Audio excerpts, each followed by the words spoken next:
반갑습니다. 성경은 이 세상을 어두움으로 규정하고 있습니다. 세상은 어느 시대나 항상 어둡습니다.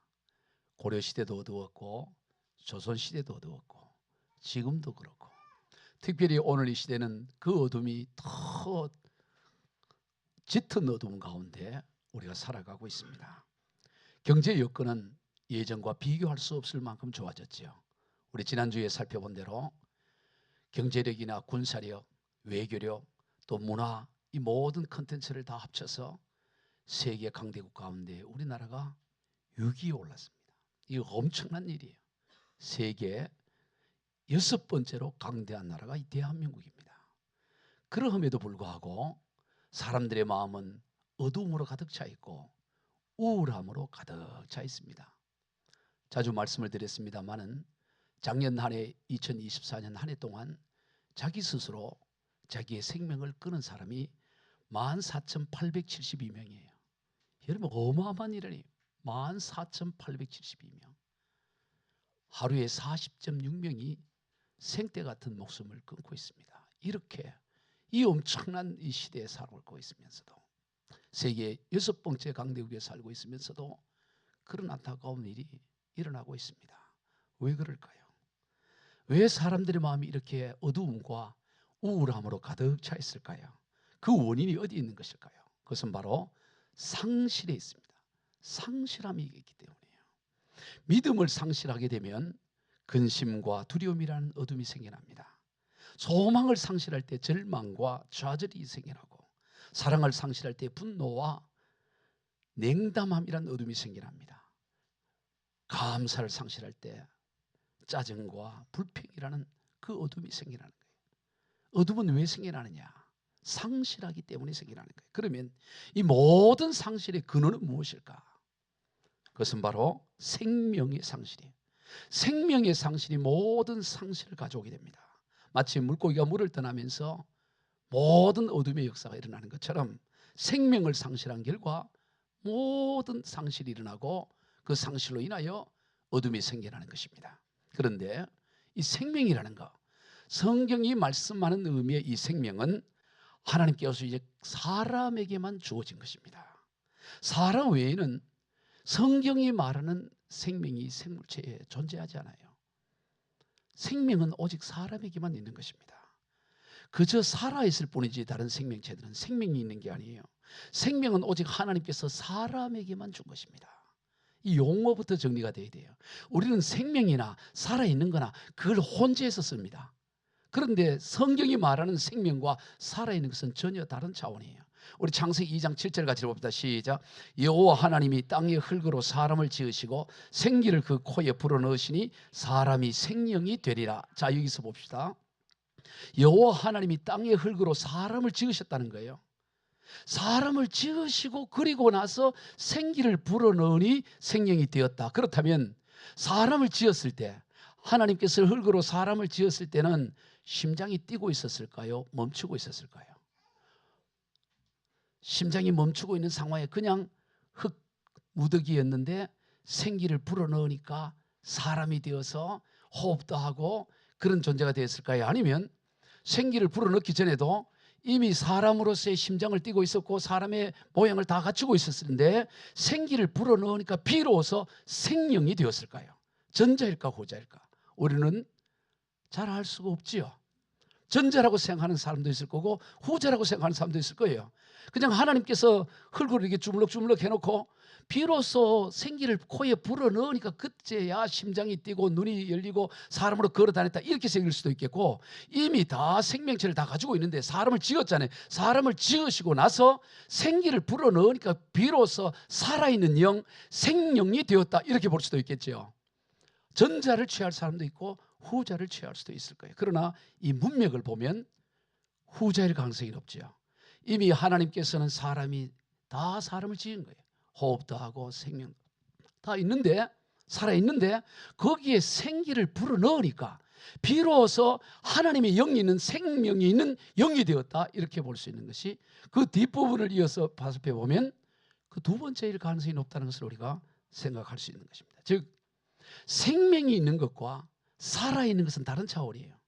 우리는 살아있다는 말, 그 날생, 살생이라는 말과 이 언어로 인해서 혼재가 되어서 그렇지, 살아있는 것과 성경이 말하는 생명은 다른 차원이다라는 거예요.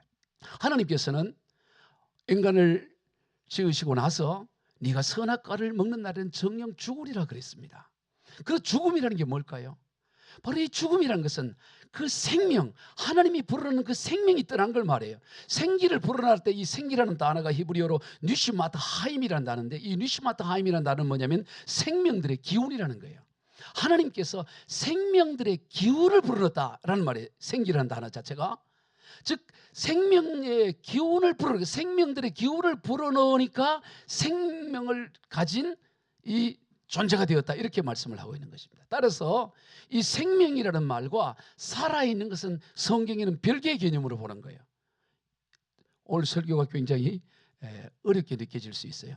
그러나 여러분들은 다 그동안 다 이게 준비되어 있기 때문에 이해를 할 것으로 보고 계속 설교를 이어가도록 해요. 내가 보니까 이게 뭔 말인가 이런 분들이 세 분이 있는 것 같아서. 여러분, 예수님이 왜 이 땅에 오셨느냐? 예수님이 이 땅에 오신 것은 생명을 주기 위해서예요. 생명. 그냥 살아있는 것과 다른 거예요. 생명을 주시기 위해서 왔다는 거예요. 생명. 그러니까 이 생명과 살아있는 것은 다른 개념이라는 거예요. 즉 너가 정령 죽으라 그럴 때 이 살아있는 것이 죽는다는 개념이 아니고 생명이 떠나는 걸 말하게, 생명이 떠나는 거. 그 생명을 주시기 위해서 예수님이 이 땅에 오신 거예요. 자, 우리 요한복음 1장 3절 이하부터 쭉 한번 읽어봅니다. 시작. 만물이 그로 말미암아 지은 바 되었으니 지은 것이 하나도 그가 없이 된 것이 없느니라. 그 안에 생명이 있었으니 이 생명은 사람들의 빛이라. 요한일서 5장 12절. 아들이 있는 자에는 생명이 있고 하나님의 아들이 없는 자에는 생명이 없느니라. 요한복음 5장 26절. 아버지께서 자기 속에 생명이 있음 같이 아들에게도 생명을 주어 그 속에 있게 하셨고, 요한복음 14장 6절. 예수께서 이르시되 내가 곧 길이요 진리요 생명이니 나로 말미암지 않고는 아버지께로 올 자가 없느니라. 요한복음 10장 10절. 내가 온 것은 양으로 생명을 얻게 하고 더 풍성히 얻게 하려는 것이라. 예수님이 이 땅에 왜 오셨느냐? 생명을 주시려 왔다는 거예요. 그러니까 이 생명이라는 건 일반적으로 살아있는 거와는 다른 거는 거죠. 즉 사람은 두 부류로 있습니다. 생명이 있으면서 살아있는 존재가 있고 생명이 없는 채 살아있는 존재가 있는 거예요. 바로 죄로 말미암아 이 생명이 떠나서 생명이 없이 살아있는 존재가 된 것입니다. 그런데 예수님은 이 땅에 오셔서 생명을 불어넣어서 생명이 있는 살아있는 존재로 여기셨다 이거예요. 그런데 오늘 우리가 여기서 기억할 것은 뭐냐면, 이 생명을 상실하면서 인간의 본성, 인간의 모든 것들이 다 파괴되어지고 어둠의 영역에 사로잡혔다는 거예요. 따라서 예수 생명이 우리에게 들어왔을 때 우리 안에는 이 본성, 이 어둠의 요소들, 이런 것들이 한순간에 사라지는 것이 아니라는 사실이에요. 이걸 오늘 설교의 요시예요. 즉 다시 말해서 예수를 우리가 믿음으로 예수 생명을 우리가 가졌지요. 예수를 믿는다는 것은 예수의 생명을 가졌다는 거죠. 그리스도인이 되었다는 것은 생명을 가지고 살아사는 존재가 됐다는 거예요. 그런데 이 생명을 가졌음에도 불구하고 생명이 없을 때 이 파괴되어진 인간의 본성은 그대로 존재한다는 사실이에요. 그 파괴된 존재의 모습에 대해서 어떻게 하느냐? 로마서 1장 28절 이하를 같이 읽습니다. 시작. 또한 그들이 마음에 하나님 두기를 싫어하며 하나님께서 그들을 그 상실한 마음대로 내버려 두사 합당하지 못한 일을 하게 하셨으니 곧 모든 불의, 추악, 탐욕, 악의가 가득한 자요 시기, 살인, 분쟁, 사기, 악독이 가득한 자요 수군수군한 자요. 자, 여기서 보세요. 생명이 떠나버리니까, 생명이 이르신 하나님의 그 생기가 떠나버리니까, 하나님을 마음에 두지 않았다는 것은 죄로 말미암아 하나님의 생기가 떠났던 걸 상황을 말하는 거죠. 그러니까 온갖 이런 이 초한 모습들이 나오는 거예요. 불의, 추악, 탐욕, 여러 살인, 분쟁 다 이런 것이 있는데, 자, 그런 상태에서 생명이 들어왔어요. 예수를 믿음으로. 그러면 이 안에 있던 이런 이 불의, 추악, 탐욕, 악의, 시기, 살인, 분쟁, 사기, 악독, 수군, 이게 사라졌을까요? 그대로 남아있을까요? 자, 1번 사라졌다. 예수 생명이 들어오니까 생명이 없을 때 파괴되어진 이 본성, 온갖 이 추한 것들이 싹 사라져버렸다. 2번 생명은 들어왔지만 그것은 그대로 남아있다. 1번일까요? 2번일까요? 예, 여러분이 지혜롭네요. 그냥 침묵하는 거예요, 이때는. 그래서 나중에 목사님 답을 할 때까지 답을 하면 나도 그래 생각해서 이렇게. 답은 2번이에요. 여러분, 예수 생명이 들어도 우리 안에 여전히 시기, 질투, 미움, 악이 여전히 그대로 있는 것입니다. 예를 들어 이와 같습니다. 어떤 집이 있는데 집에 사람이 살아있을 때는 다 윤기도 나고 깨끗했는데 사람이 죽어버린 거예요. 사람이 없어진 거예요. 그러면서 그 집이 어떻게 되느냐? 거미줄이 쳐지게 되고 곰팡이가 생기게 되고 먼지가 쌓이게 되고 다 더러워진 거예요. 왜? 거기 살 생명을 가진 사람이 없으니까. 그런데 나중에 그 사람이 생명을 가진 새 사람이 거기 들어온 것입니다. 새 사람이 이사를 왔다고 해서 바로 거미줄이 스스로 없어지고 갑자기 그 먼지가 사라져버리고 금이 갔던 장판이 깨끗해, 그러지 않아요. 그대로 있는 거예요. 새 사람이 거기 집에 이사를 가도 여전히 거미줄은 그대로 쳐져 있고 여전히 그 상황 그대로 머물러 있는 것입니다. 여러분, 오늘 우리의 실존적 모습이 그렇다는 것입니다. 오늘 우리는 이전에는 생명이 없었던 사람이에요. 죽은 사람인 것입니다.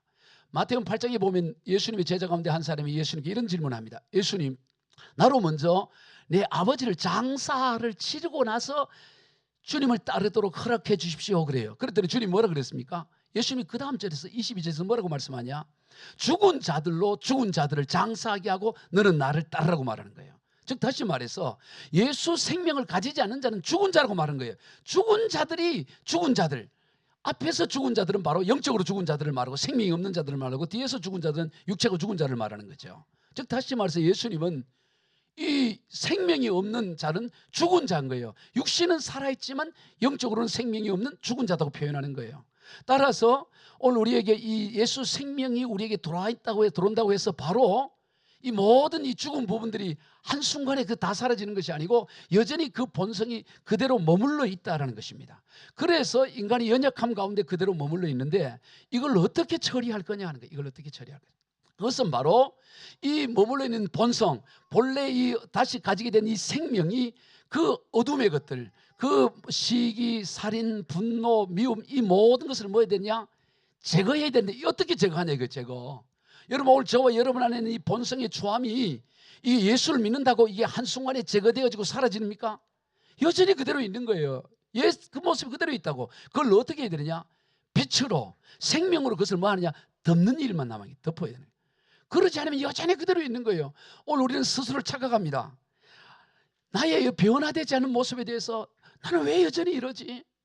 나는 왜 이 모양이야? 예수를 믿는데도 왜 나는 여전히 이렇게 미움이 있고 여전히 내 이렇게 시기가 있고 염려가 있고 원래 있는 거예요. 원래 이 생명이 떠나면서 본래 가지고 있던 것이 그대로 있는 것입니다. 생명만 들어온 거예요. 생명만. 따라 생명만 들어왔는데 이제 남은 역할은 뭐냐? 이 생명으로서 이 어둠의 것을 덮는 일로 덮어가는 거예요. 그거를 제거하고 없애는 것이 아니라 생명의 영향력으로 그 어둠의 요소를 덮어가는 일이 남아있다는 것입니다. 이걸 깨달아야 되는 것이에요. 우리 안에 그래서 우리가 뭘 해야 되냐? 깨어 있어야 돼. 깨어 있어. 그 사도 바울은 고린도전서 10장에서 이런 얘기를 합니다. 그 출애굽한 이스라엘 백성들이 홍해를 걷는 것을 물과 구름 사이에서 세례를 받은 것으로 설명을 해요. 우리가 세례를 받잖아요. 세례 받는 장면이 뭐냐?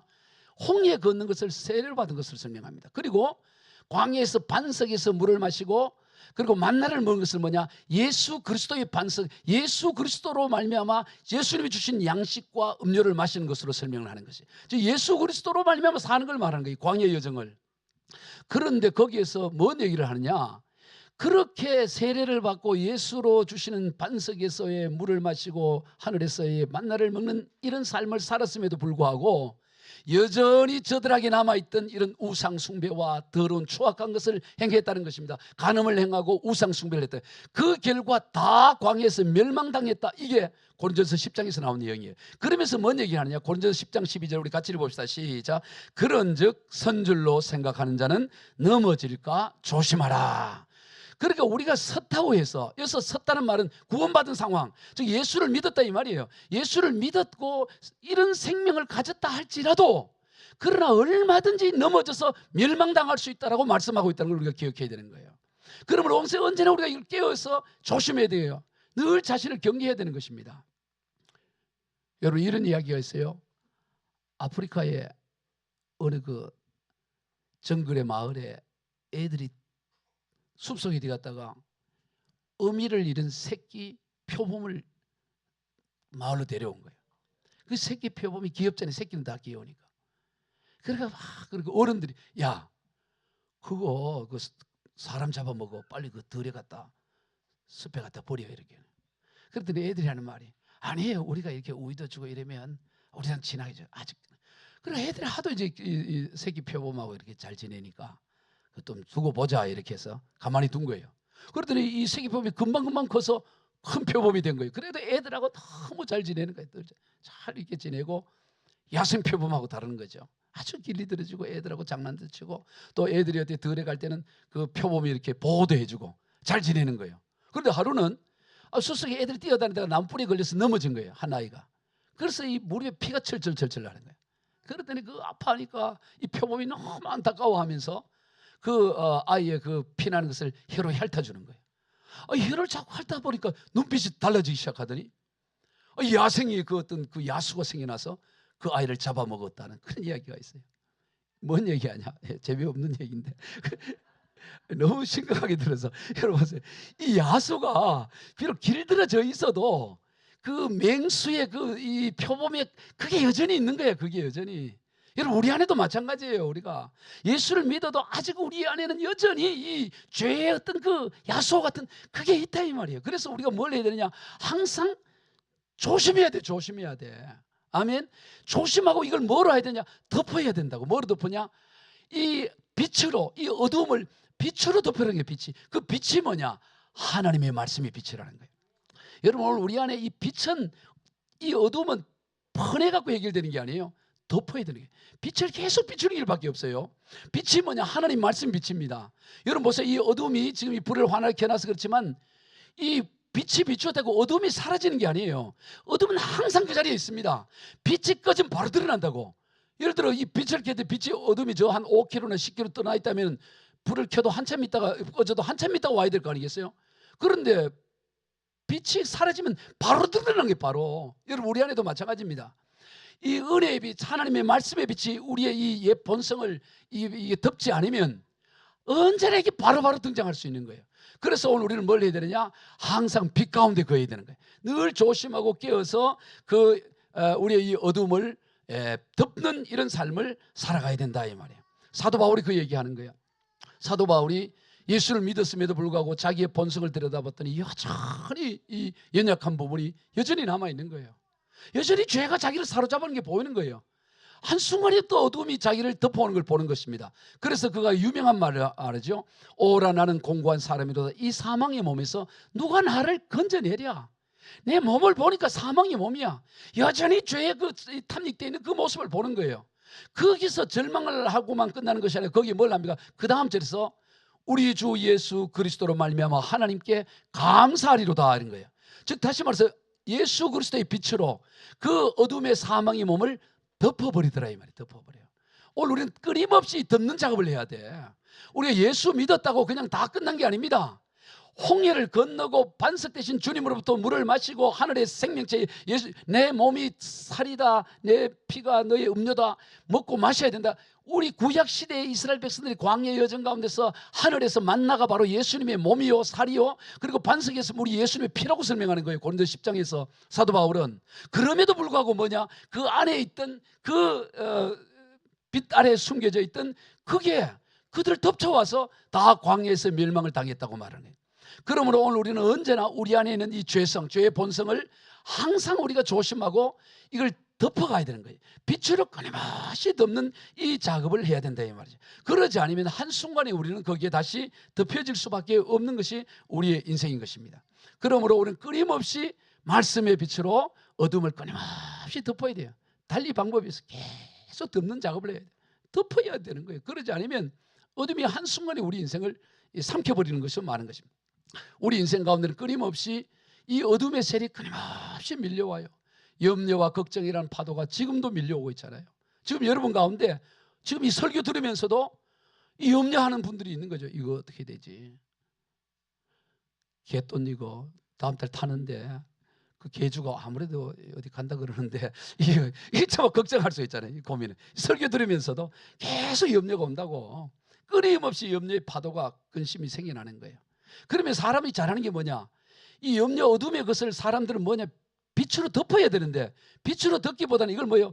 더 확대하고 확장을 해요. 뭐 조금 어둠이 있으면 그걸 더 크게 이렇게 더 묵상하고 더 확장하는데 다 탁월한 거예요. 남편이 여보 요즘 사업이 어렵소 이러면 그 말 한마디만 듣고 그 다음부터 뭘 합니까? 잠이 안 오는 거죠. 우리 그 사업이 이제 부도나겠구나. 이제 부도나면 어떡하지? 채권자들이 이제 막 몰려올 거고 채권자들 몰려와서 이제 농이고 뭐고 다 빨간 딱지 붙을 거고 그러면 이제 우리는 길거리로 나서겠지. 그럼 방 한 칸에 우리가 지하 단칸방에 겨우 살겠지. 대학 다니는 두 아이들 학교 이제 그만들고 생활 전선으로 뛰어들어야 되겠지. 이제 어떻게 해야지? 그럼 나는 이제 뭐 자그마한 가게라도 해야 되나? 어디 일자리 하러 지금 사장님 사모님이 어디까지 지금 생각하고 해요? 사업이 좀 어렵다 그러니까 벌써 이제 완전히 이게 어둠의 끝까지 이렇게 가는 거예요. 인생이. 우리는 그런 어둠이 왔을 때는 뭘 했냐? 덮어야 돼요. 덮어. 아멘. 말씀으로 덮는 거예요. 염려가 메울 때 말씀으로 덮어가요. 덮지 않으면 끊임없이 우리 견뎌. 근데 사람들은 뭐라도 생기면 그걸 갖고 자꾸 나쁜 쪽으로 이렇게 확장 재생산을 하는 걸 보게 돼요. 어둠을 점점 더 이렇게 넓혀가요. 어둠을 넓혀갈 게 아니고 어둠이 올 때는 뭐 해야 되냐? 빛으로 덮어라. 아멘. 어둠이 생겨날 때 빛으로 덮여. 창세기 50장에 보면 야곱이 세상을 떠나니까 야곱의 아들들 10명의 아들들이 두려운 거예요. 그때부터 비극 소설을 쓰기 시작한. 드디어 동생 요셉 총리가 드디어 칼날을 빼서 우리도 죽이고 우리 자녀들도 죽이고 다 죽일 거다. 그러니까 아버지가 세상 떠나자마자 바로 뭘 하느냐? 아버지께서 돌아가시면서 신신당부하기를 그 아우에게 절대 이게 해를 끼치지 말고 용서해 주라고 그렇게 말씀을 전했다라고 전가를 보내는 거예요. 전가만 보내는 게 아니고 나중에는 그 일을 찾아옵니다.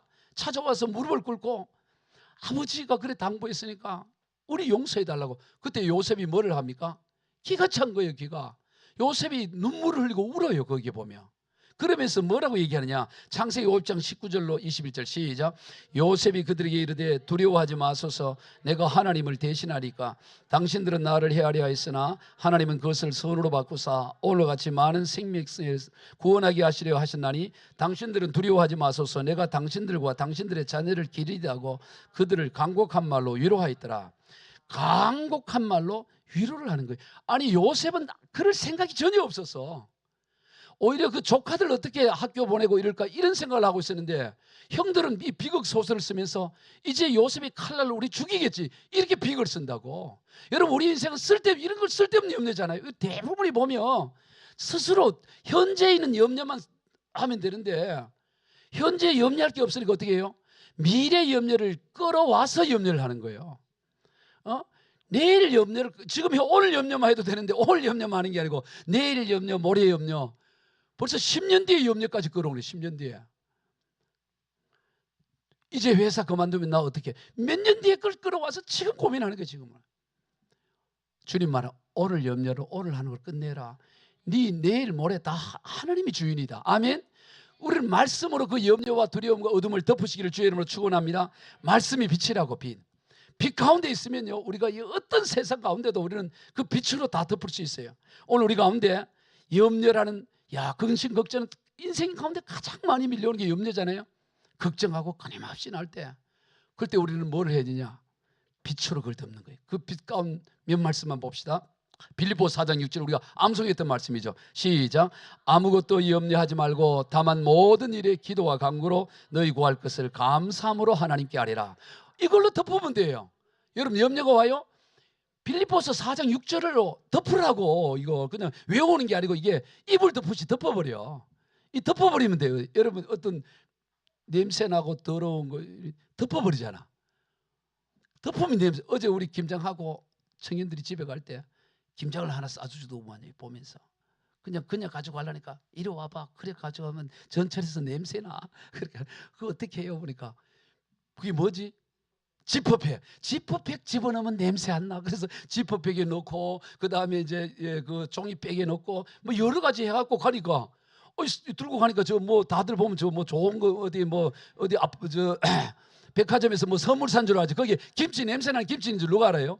지퍼백을 딱 지퍼백이 그리 좋다면서요. 지퍼백은 냄새가 난대요. 그러니까 그 김치가 아니라 뭐든지 덮으면 돼요. 오늘 우리 인생도 마찬가지. 우리 인생이 지퍼백 같은 게 하나님의 말씀인 줄 믿으시기 바랍니다. 오물과 곧 냄새나고 더러운 것이 있습니까? 염려 걱정이 있습니까? 말씀에 지퍼백에 놓고 덮어버려야 된다고. 그럼 냄새가 안 나요. 없애서 해결되는 게 아니라 언제까지 없애려고 해요? 없애면 또 생겨나는데 계속 염려가 근심검사 염려나는데 덮어버리라고 덮여요. 어떻게 덮여요? 염려가 나올 때 빌립보서 4장 6절 아무것도 염려하지 말고 다만 모든 일에 기도와 간구로 너희 구할 것을 감사함으로 하나님께 아뢰라. 이게 덮어버린다고. 다시 한번 빌립보 4장 6절 띄워보세요. 시작. 아무것도 염려하지 말고 다만 모든 일에 기도와 간구로 너희 구할 것을 감사함으로 하나님께. 아멘. 염려가 밀려오면 감사하는 거예요. 감사합니다. 감사로 덮어버리는 거예요. 감사. 그러면 이게 얼마나 귀한 말씀이에요. 그래서 말씀을 암송하게 한다고요. 암송을 하게. 덮으려니까 없어요. 이 지퍼백을 보려니까 다 써버리고 없으면 어떻게 될 거야? 준비해놔야지. 지퍼백이 곳곳에 있으면 언제든지 큰 건 큰 거대로 자 거기에 딱 맞는 거로 덮을 수 있잖아요. 그래서 우리가 하나님 말씀을 외워야 되는 거예요. 하나님 말씀이 충만히 있으면 그 염려가 밀려올 때 아무것도 염려하지 말고 다만 모든 일에 기도와 간구로 너희 구할 것을 감사함으로 하나님께 하리라. 주님 감사합니다. 감사합니다. 이렇게 외치는 거예요. 우리 또 이번에 외운 시편 50편 15절 안 띄워도 됩니다. 시작. 환난 날에 나를 부르라. 내가 너를 건지리니 네가 나를 영화롭게 하리로다. 이게 또 덮는 거야. 환난이 오고 염려가 올 때 환난 날에 나를 부르라. 내가 너를 건지리니 네가 나를 영화롭게 하리로다. 이게 말씀을 덮는 거라고. 말씀은 오늘 우리가 이 하나님의 말씀이 우리 인생의 모든 어둠을 덮어버리는 거예요. 그래 문제될 게 없어. 뭐든지 덮어버리면 되니까. 따라 봅시다. 뭐든지 덮어버립시다. 뭐로? 말씀의 빛으로 덮는 거야. 말씀의 빛. 여러분 우리가 예수를 믿는다고 해서 우리 안에 죄악의 본성이 사라지는 게 아닙니다. 기도를 많이 한다고 해서 우리 안에 있는 죄악의 탐욕의 본성이 사라지는 게 음란의 본성이 사라지는 게 아니에요. 덮여 있는 거예요. 덮여 있는 거. 그러므로 끊임없이 덮어야 돼. 끊임없이 덮어야 돼. 아멘. 또 우리는 종종 말을 하고 나서 후회를 많이 하잖아요. 또 성미 급한 사람들 말을 일단 말을 막 하고 나서 내가 왜 그때 그 말을 했냐. 그때도 덮어야 돼. 그때 말이 막 또 나오고 싶을 때 미리 덮을 준비를 하고 있어요. 그래서 사람들이 보면 말에 대한 실수를 많이 해요. 가만히 보면 말을 함부로 하다가 실수를 해요. 그래서 이 말을 이렇게 실수하지 않도록 이 말을 덮는 빛에 덮개가 있어요. 그 몇 개 구절만 봅시다. 오늘 외울 말씀에 이번 주 외울 말씀 잠언 10장 19절 시작. 말이 많으면 허물을 면하기 어려우나 그 입술을 제어하는 자는 지혜가 있느니라. 여러분 이게 이불이 되는 거야. 말이 많으면 허물을 면하기 어려우나 그 입술을 제어하는 자는 지혜가 있느니라. 뭔가 막 말을 하고 싶을 때도 이 말씀이 내 안에서 자꾸 살아나면 맞아. 입술을 제어하는 자가 지혜가 있는 것이지. 말이 많으면 허물을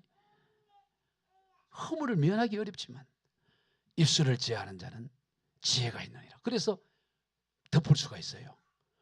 해보세요. 이 말씀을 묵상해 보세요.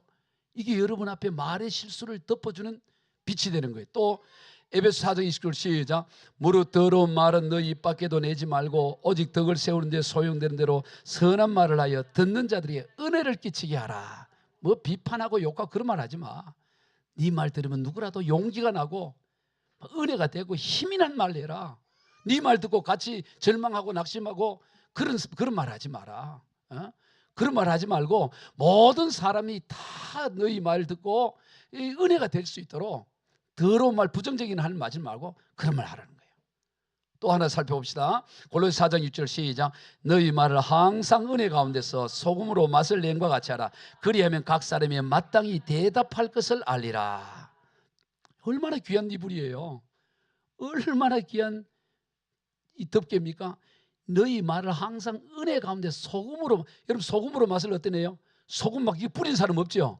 살살살살 친다고. 그리고 뭐 보고 짜다 조금 물을 더 붓고 좀 싱겁네 조금씩. 근데 소금으로 맛을 막 함부로 내지 않잖아요. 소금으로 맛을 내는 거지. 네 말도 함부로 네 하고 싶은 말 하지 말고 소금으로 맛 내듯이 그래 말을 해봐.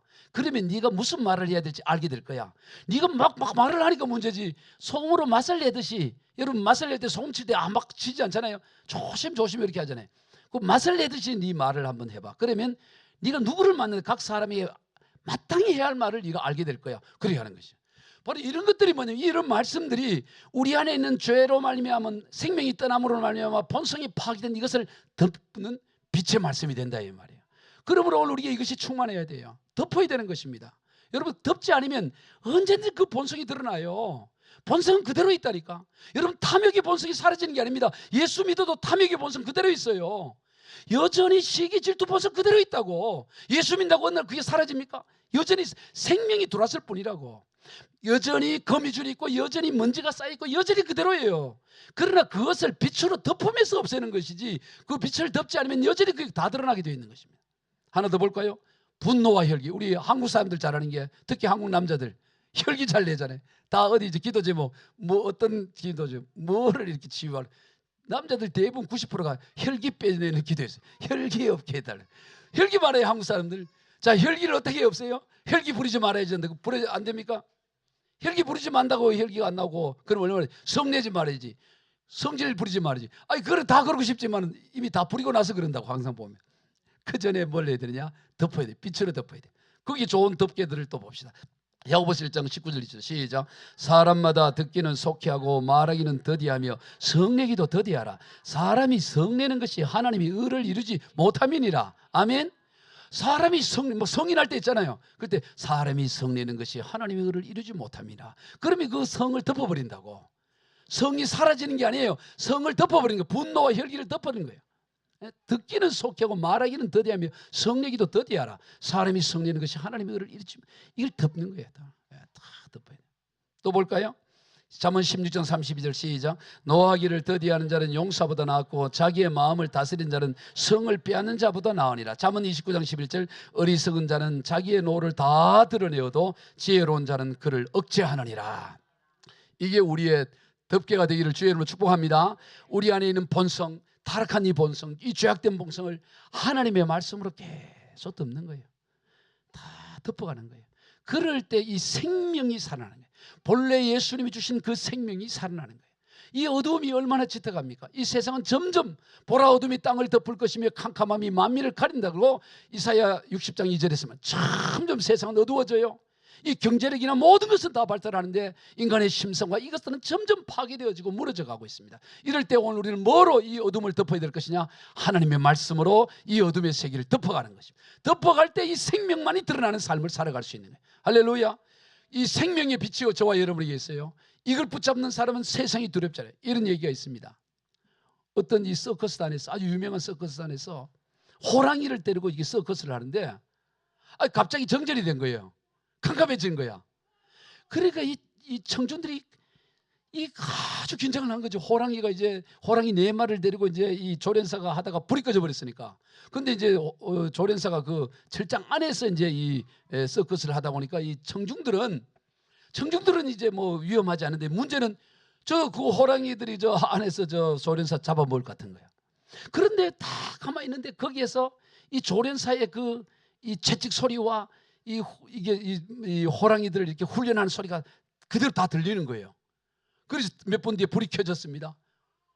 이 조련사가 멀쩡한 거예요. 그래서 사람들이 막 박수를 치고 환호를 하고 물었어요. 아니 어떻게 이 불이 꺼졌는데 그렇게 이 호랑이로부터 이게 습격을 당하지 않고 그걸 할 수 있었냐 이랬더니 그분이 이런 얘기했대요. 호랑이들은 캄캄해도 다 눈이 호랑이 눈하고 사람들이 저를 다 봅니다. 다 보고 있더니. 그렇기 때문에 내가 지금 불이 꺼져서 우왕좌왕하게 되면 호랑이는 알아차린다는 거예요. 그래서 내가 불이 꺼졌지만 불이 꺼진 거와 상관없이 내가 저들처럼 다 하는 것처럼 이렇게 해야 된다. 그래서 호랑이가 습격을 하지 않는다는 거예요. 그래서 살아남았다는. 별로 은혜는 안 되는 것 같던데 그런 얘기가 있어요. 즉 다시 말해서 이제 적용을 하면 이 얘기지. 우리가 이 캄캄한 호랑이 같은 때들이 얼마나 많아 이 세상이 어둠에. 그래도 빛 가운데 사는 거예요. 빛 가운데 요동하지 않고 뭐 두려워하지 않고 우왕좌왕하지 않고 빛 가운데 살아갈 때 우리는 승리하는 삶이 되는 것입니다. 아멘. 빛 가운데 있는 것이다. 시편 27편 1절 시작. 여호와는 나의 빛이요 나의 구원이시니 내가 누구를 두려워하리요.